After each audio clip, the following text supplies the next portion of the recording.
do that. Let's put do not disturb on. And we are live with the one and only Dr. Andi Jean-Miro. Andi, holy smokes, it is so amazing to see your face and to see that beautiful view. Like, are you kidding me right now? It looks fake. It does. There's the Empire State Building. That's a good one. It is amazing. I'm just going to wait. Well, I want to make sure that we are actually live. But so what's new with you? Ashley, I am what is the countdown day wise? How many days till the retreat? I think it is 40, 39. Colin, can you confirm? But it's a little bit over a month. And I mean, when was the last time you were in wine country, Andi? It's been years since I was in Napa, and I loved Napa. Yes. It's been probably 7 or 8 years, and I am so excited to get back. Oh, yeah. I need some like West Coast in my life, like the view is beautiful, but the weather, as it starts to change, New Yorkers get something known as seasonal depression. So we don't stay on the weekends. Like tomorrow I'm flying to Miami for the weekend, and actually a couple of dentists, all of my friends that are dentists, are going to be there. So, oh my gosh. That sounds amazing. Okay, speaking of Miami, yes. And yes, that is the New York skyline, because we have Andi as a native New Yorker. That is New York City. Check out the Empire State Building.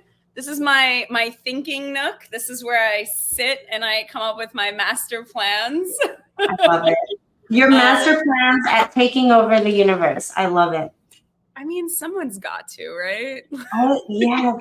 Yes, absolutely. Wait, before we talk about cosmetic dentistry, I want to know, where are you staying in Miami? Like, what hotel do you prefer?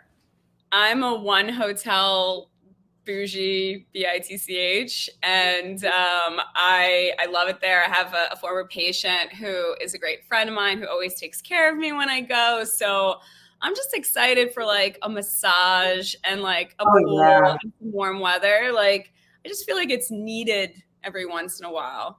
And like, yes, I was just in Vegas 2 weeks ago, but that wasn't the same thing. I was actually attending lectures at Corona World, not enjoying the nice weather. So I'm excited to enjoy some nice weather for sure. That is definitely my biggest gripe about going to a cool city where the conference is held.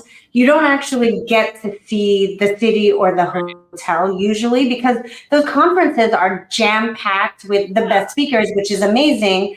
But then you leave feeling tired and it's a lot. It's so funny. So you know that I was in Vegas at Corona World a couple weeks ago, and I messaged you, obviously, because Stanley was speaking. So, Kyle and I go way back, probably like 10 years. We've been friends. And I came up to him like after the first lecture, and I was like, listen, we got to catch up. I'm so excited to actually sit down and talk to you in Sonoma. And I'm so excited. But the thing that I do want to bring up, because I just sent like a Strive newsletter about it on Tuesday, and the interesting thing about like people having an impact on you. So Kyle lectures, right? And he's so adamant about like flying in because he's away from his family. He lectures and then he flies right back out. So we've never time to catch up with him. But in Sonoma, hopefully we're going to see him for a few days. So that's really exciting. But I was sitting in his lecture and I just got all of these ideas. Like he was saying how like he rushes back home to his family. I literally changed my flight from Sunday to Saturday because I just wanted to get home after that lecture. And it's so funny. Dr. Schiffenhaus, I don't know if you know who he is on Instagram, said the same thing. He's like, yeah, I think I'm going to change my flight and go home a little early. Like we were all so like motivated by him. For so many damn reasons. So I'm so excited for Sonoma for that. And then Christian Coachman? How do you just sneak that in? Like, oh, Christian Coachman's going to be here? I honestly, between you and Kyle and Christian Coachman, and the lineup is insane, but Christian Coachman is a good friend of Kyle's, but he was connected to me by Katie Toe. Okay. And Katie messaged me. She said, if I can swing this, will you have a place for Christian? I'm like, we will make a place for Christian. So, yeah, it's. I don't need to. Let's give Christian my time. Okay. No, okay, we're definitely not doing that. But it's just unreal. And we were talking about, like the two of us were talking about just being in the same room with all of these people. It just will put a fire in you. And I feel like at this stage, like, I mean, this morning I woke up, Andi, there's a lot of things that you don't share on social media. I could not get out of bed this morning. And I put my alarm, I set my alarm for 4:45, and I'm trying to be a beast. Not about a 4:45 either, just FYI. Well, I'm trying to be a beast like you and work out. And 4:45 goes, 5:30 goes, 6:30 goes, 7 o'clock. I'm like, I don't want to get out of bed. I don't want to do this. There's a lot that is happening right now in my practices that it's behind the scenes, obviously, because you share one side on social media, you share another side like anywhere else, and that's why I love podcasting, and we did an awesome podcast together. I hope everybody listens to it, but it's a lot. So I'm just so excited for Sonoma to just connect like this, where like we can talk about, oh my gosh, I had turnover, I'm getting sued. I don't know, anything like that. Right, Andi?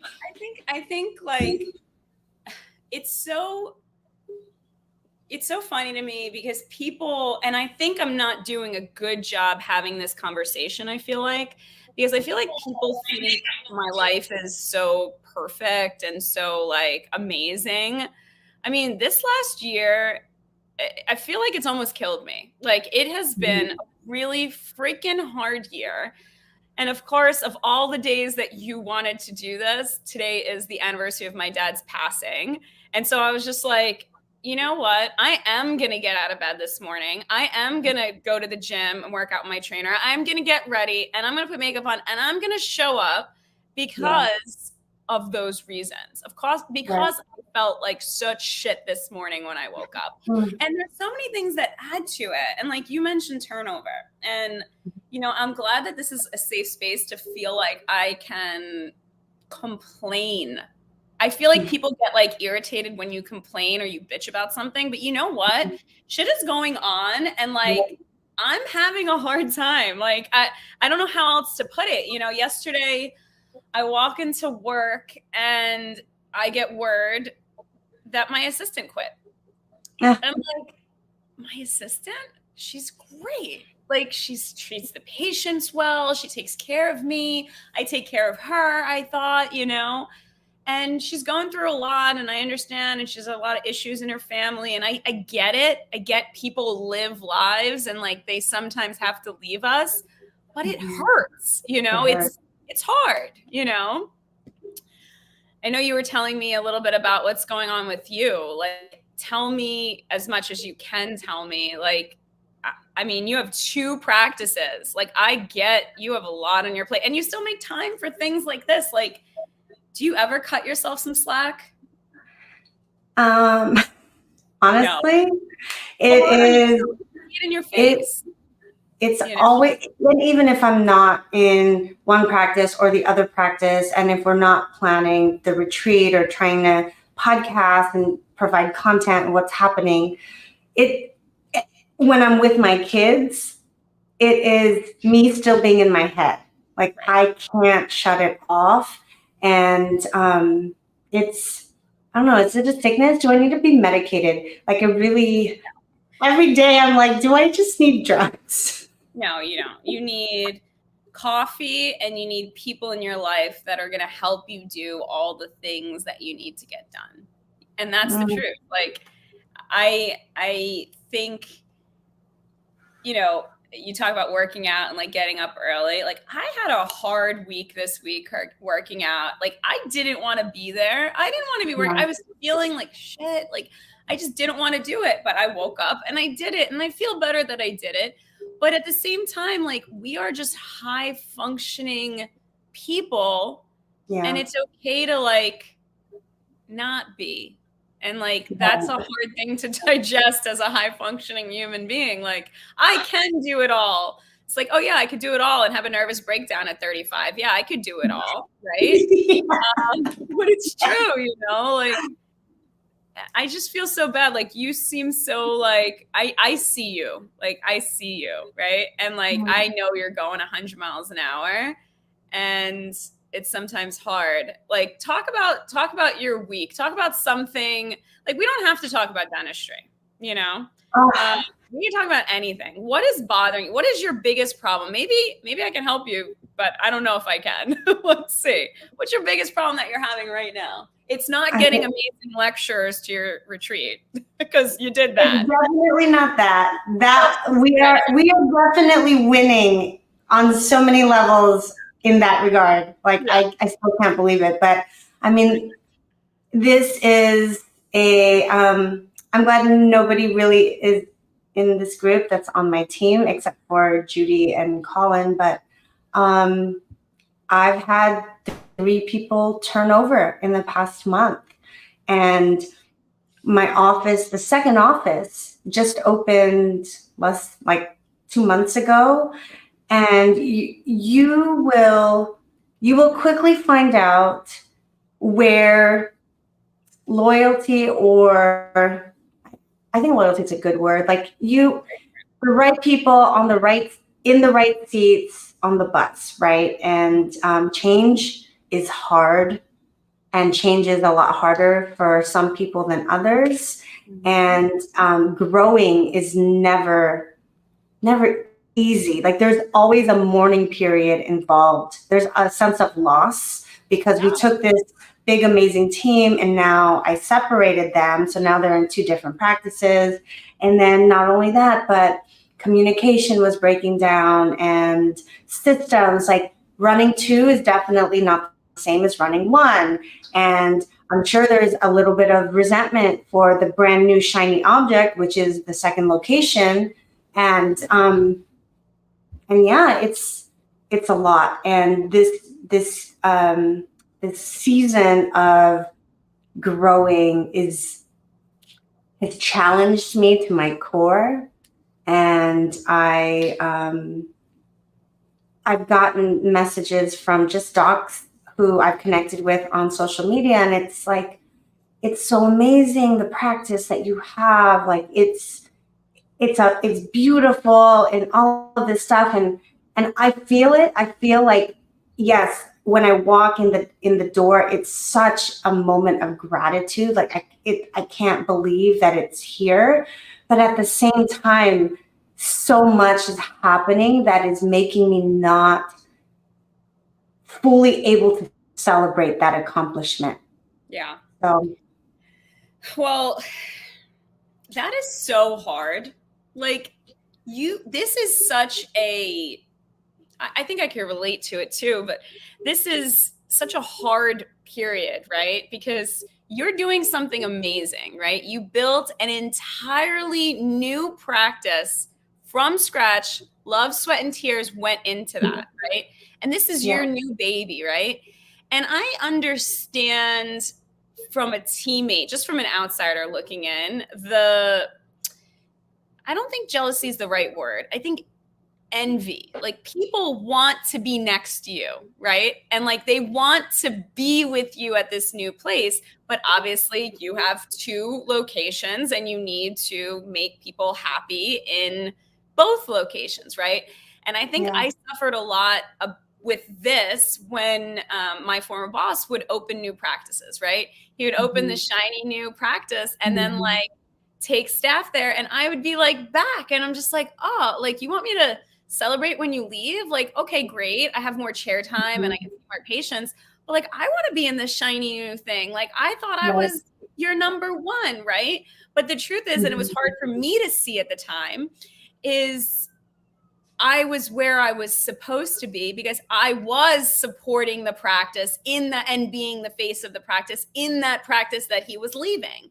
And you know, I think that can be very hard for team members, and I know because I went through it, but I think there are ways to motivate your staff that can make it more comfortable. Like, you know, I know you have 2 different staffs in 2 different locations. Like maybe there's a rotation day. Maybe there is a world where, you know, you adjust, like some assistants come to this practice and then we, you know, rotate them into another practice.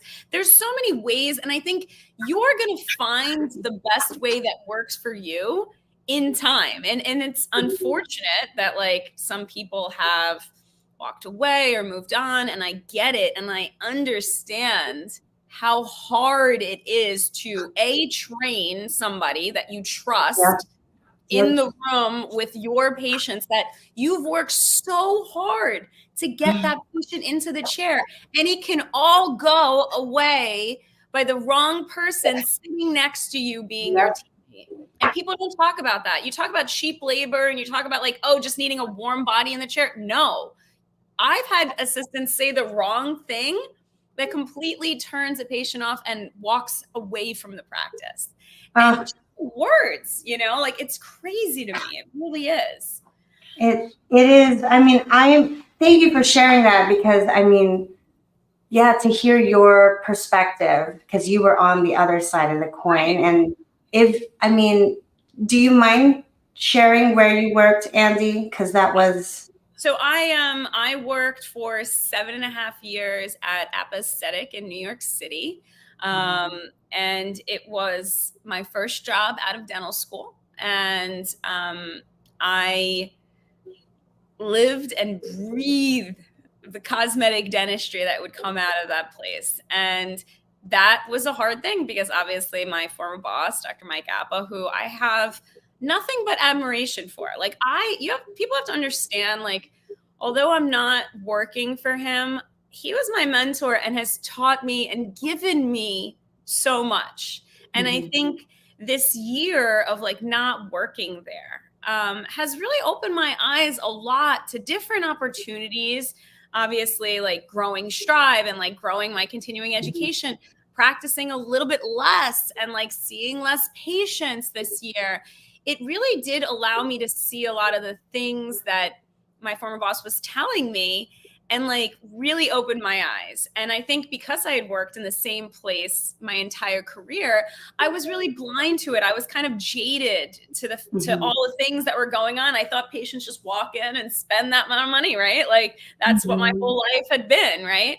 So it's just interesting to see the different perspective, but I was always very jealous. And it came from a place of insecurity in myself, thinking I wasn't good enough to be there, when in truth, I was great. And I was holding down the fort when he went away to Dubai and LA. And, you know, that was my job. And the patients really appreciated it. And it was a hard thing to be the one left behind and not get to do all the cool things. But you know what? It is what it is. And it allowed me to really grow into who I am. And it sucks that it takes so long to see the things. Like looking back on it now, I have such clarity because I have a year of thinking about it, right? But in it at the time, I thought I was being cheated. I wasn't being cheated. I was being built for something bigger. And that's the truth, right? Like I had to be. Right? Because otherwise, what was the purpose of all of this? What was all the purpose of you go through all the trials and tribulations that you went through to get this practice open, and then you don't have staff that wants to work? Like, what? What kind of fucking bullshit is that? I'm sorry. Like, you are putting your life, your money, your reputation on the line to build something great, And anybody that can't see that, maybe they don't belong as part of your team. It's true. Well, okay. I can't wait to hug you in person and cheer to you. But I mean, I want to talk about you because did you guys hear that? She worked under Michael Appa. You guys know who Michael Appa is, right? Like, who doesn't know who Michael Appa is? He is flying every other weekend, I think, to Dubai and Beverly Hills, and now they're opening one in Miami. But we already have so much stress when we're comparing our stuff on social media. Imagine working under Michael Appa. Like, it's so kudos to you, Andi, because that takes balls, and I mean it Actually, really I would really associate without balls. I would argue that you probably have bigger balls than a lot of the people who are working there.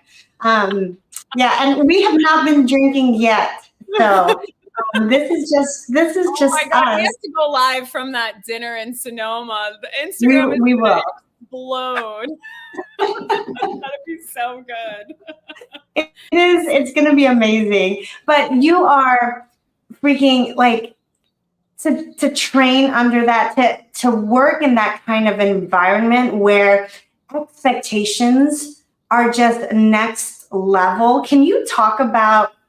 Well, before I ask you, just so you guys know, this is a Q&A. So if you have questions about cosmetics, about photography, by all means, just put it in the chat. And I just want to pick your brain because this is, I mean, let's talk about the patient, shall we? Like, what was that even like?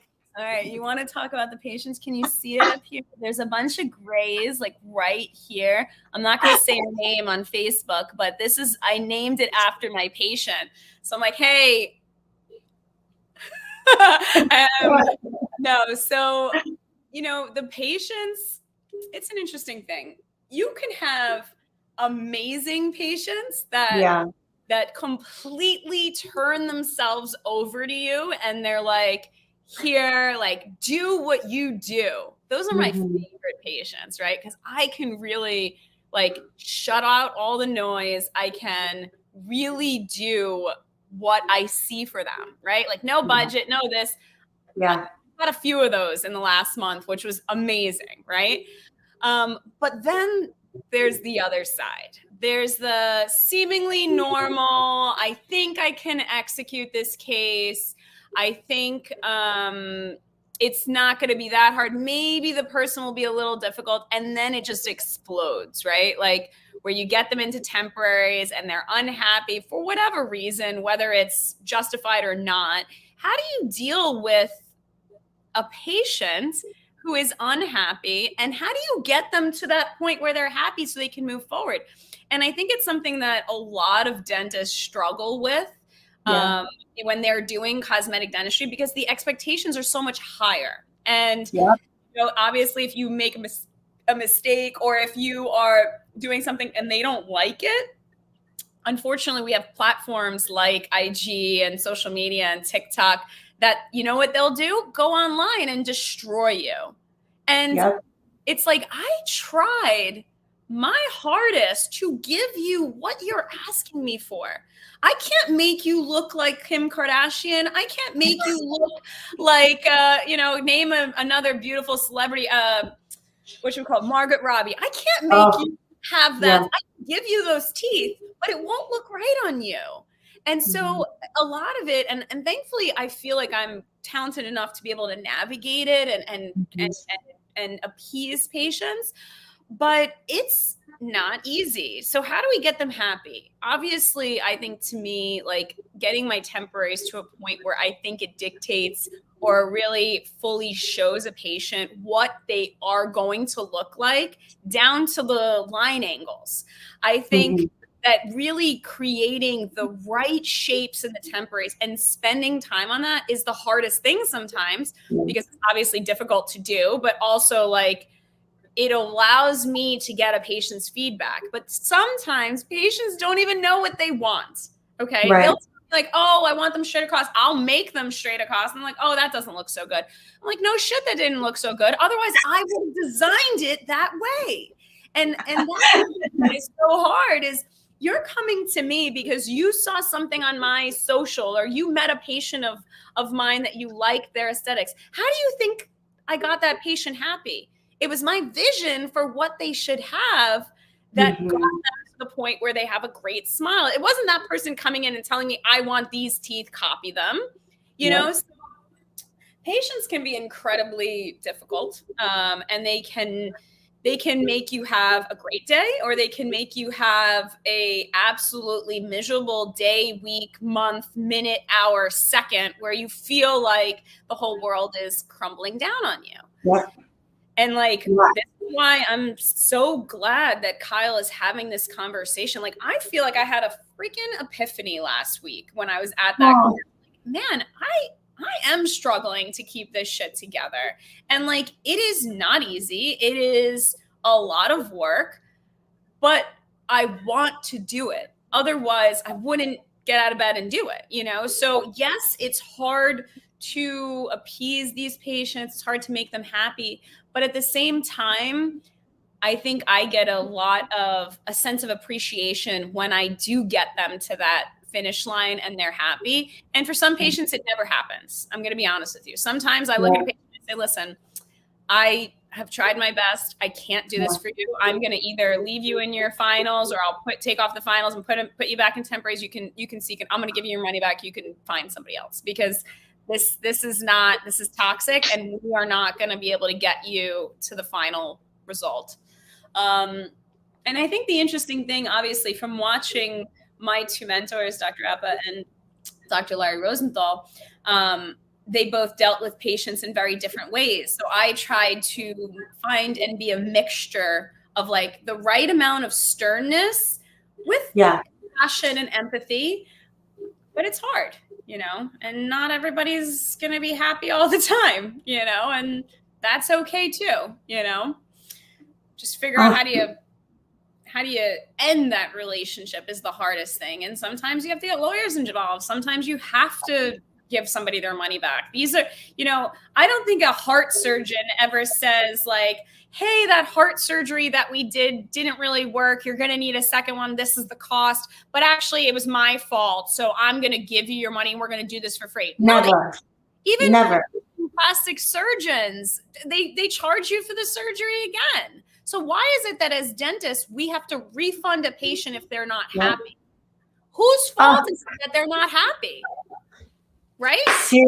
Exactly. And I was just texting with a doctor about this. He did this beautiful case on his patient who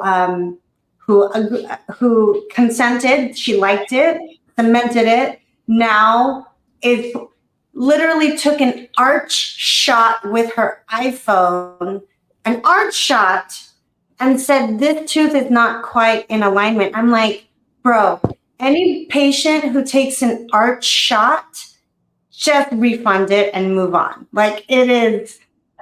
But like, we put our blood, sweat, and tears into this. I know. Yep. That's not fair, right? It's not fair. Oh man, that's not fair. But it's fucking not fair. I'm sorry. Like, I get very heated about this because each smile is a labor of love. It is a piece of art. Like, wow, that's so good. Actually, it's so deep. I create living art. You do. You do. You're freaking Picasso, Andi. Like, we do it. All cosmetic dentists do it differently, but it's so true. Like, it's so true. And maybe you don't like me as the artist. Maybe you shouldn't have purchased my piece of art, you know? And it is such a breath of fresh air to hear that you, at your level, at your caliber, at your artistic talent, like, if you are finding that you are still having those difficult conversations and, hey, okay, like, maybe I can't give you what you want. Like, you need to find someone else who can. Like, it's nice to to hear the struggles behind those beautiful photos, because your smiles are insane. And when I look at your page, I'm like, dang it, that is freaking gorgeous. Like, how is she doing this? Like, you're not even human. It's nice to hear that you are human, Andi. Thank you. Yeah, I'm sick to my stomach at you saying that, to be honest with you, because I just feel like maybe I'm part of the problem. Maybe I am, Ashley. Like, I'm so serious right now. Maybe I create a level of dentistry that is not really truly attainable for every single patient. And I thought that, yes, I'm helping patients, but like, maybe I'm feeding into the problem. Maybe I'm creating the problem by putting all of this content out into the world. Like, maybe I should put some of my failures out there. Maybe people should see that I'm a human being, right? Because I have failures too. I have a patient right now that I have no goddamn clue why she keeps breaking her teeth. I have checked her bite 70 times. It is something that she does. Like, I almost want to go to dinner with her, okay? Because she's doing something in her mouth that I just can't account for. And I feel like a failure. I'm having a conversation with my ceramist, and I'm saying to them, I'm like, can you look at this like on every articulator possible? Because am I missing something? And I think that dentists want to be so macho and like, I know everything. The truth is, like, I know some stuff, but like, I don't know everything. And if I'm having a failure, I need to figure out why that is failing and try to figure out a solution, right? Because I'm married to it, right? That patient came to me to do that cosmetics, and they're going to be with me for a long time, right? So I have to fix this and make it good, right? It's hard. It's hard. And I want to wholeheartedly disagree with you. You are definitely not the problem. And if you ever stop creating content, I will personally fly to New York and shake you, because you're an inspiration. I mean, you're an artist. You're putting out your passion. And anybody who can't, what is the saying? Don't dim your brightness for someone who can't stand your light. I know. Something like that. Did I just muck that up? There's something about a sun in there or something. Yeah, I know. There's I know something.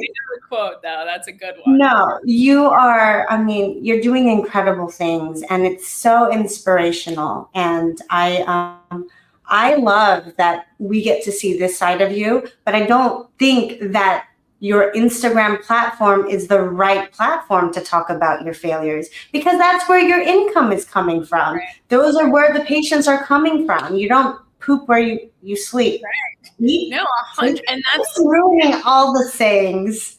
I know, all the sayings. I'm gonna make a list of them for Sonoma for you.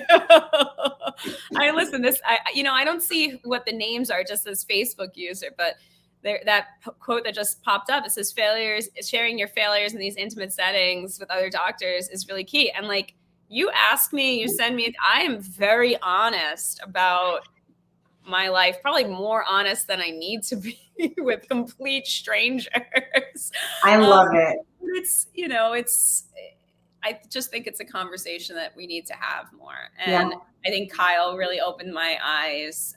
He was talking about how he was struggling. And like, you have to understand, I look up to Kyle, I look up to Christian Coachman, I look up to Adamo, I look up to Amanda, I look up to John Coyce, all these people that are doing it, right? That are just like stellar.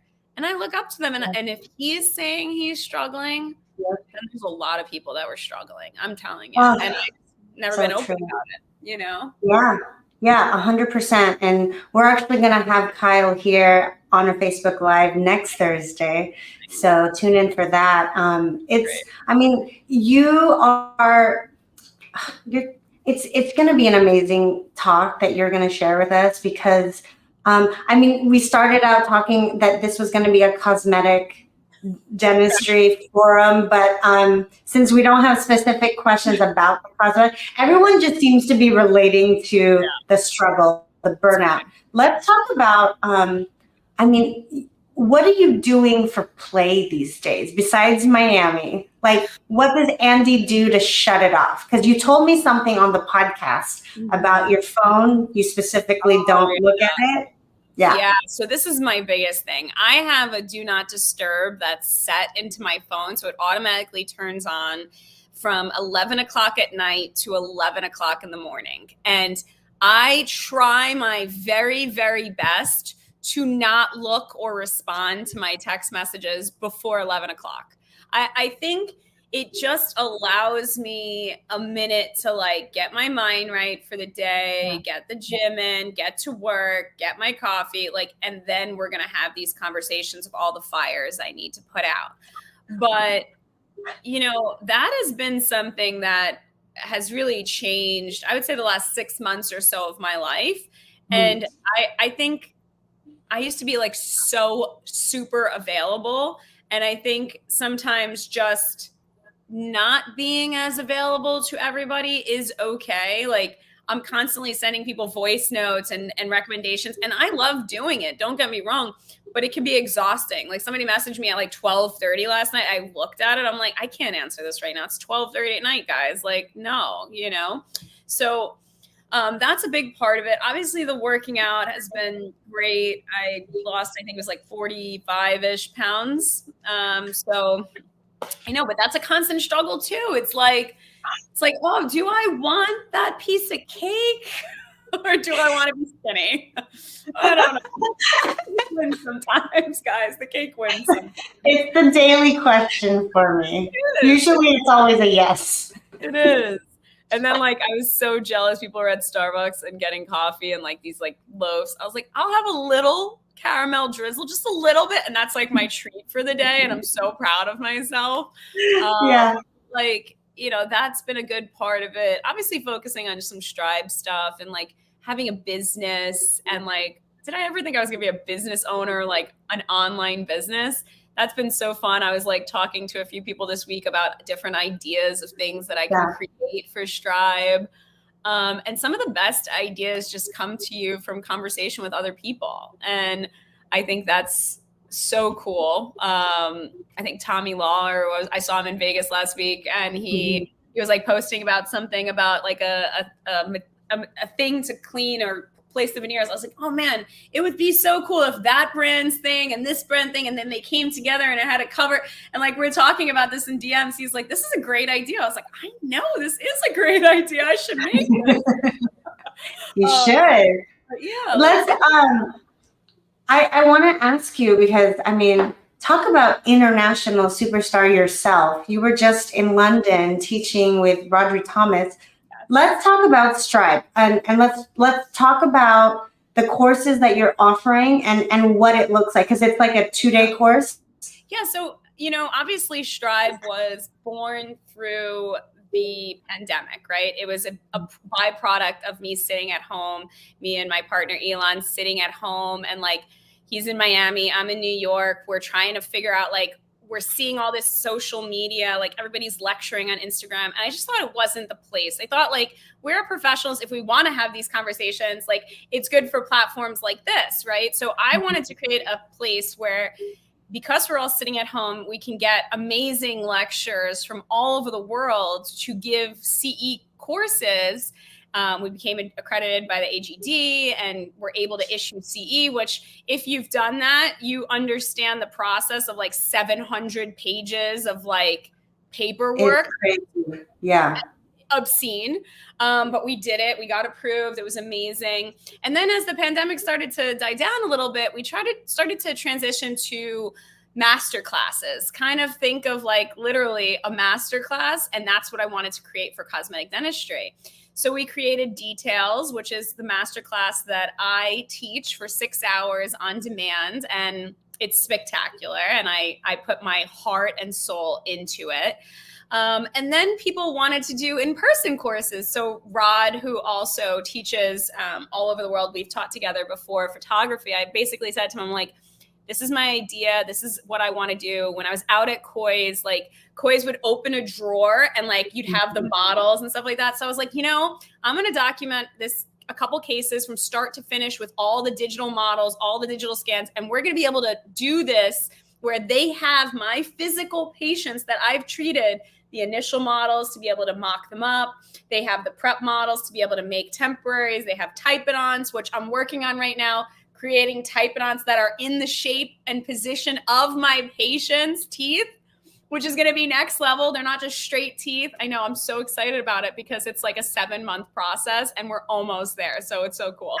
And we made this amazing 2-day lecture, and it has been, I mean, you know this, right? Because when you put something out into the world that is yours, right? You put out the retreat, like, you're in the back of your head, no matter how strong you are, you're asking yourself, is anybody going to buy this? Is anybody going to believe that I can add value to their life, right? And so when we put the first one up, it took like maybe 3 weeks to sell. And every day I was just like, we got to sell this. We got it. We have to have a great event. Like, it has to be, we spent so much money on the first event because it was at the one hotel in Central Park. Like, literally, I think the space cost $40,000, and I think we were making like 60. You know, like, oh my gosh! But it was epic, and we got great footage. And then it just kind of grew, where we were doing it in New York, in London. We added Chicago. We added Miami. Now we're adding LA. Next year we have LA, New York, London, Miami, and Chicago. I mean, that's insane. Insane. That's amazing. I have a personal assistant to be able to do all this stuff for me. Actually. You do. Do you not have a personal assistant? You are so lucky you have Colin. Like, I am. And like, I need a Colin. I am. I really do. Want to apply to be a job at Stripe? Come, you send me an email if you want. I want to work at Stripe. It's hard. So yeah, Stripe grew into in-person courses, and you know, things have just been so great. Did I lose you? I might have lost her. But it's been a lot of fun, and I think oh, there you are. I was like, where'd she go? She ran away. It's been a lot of fun.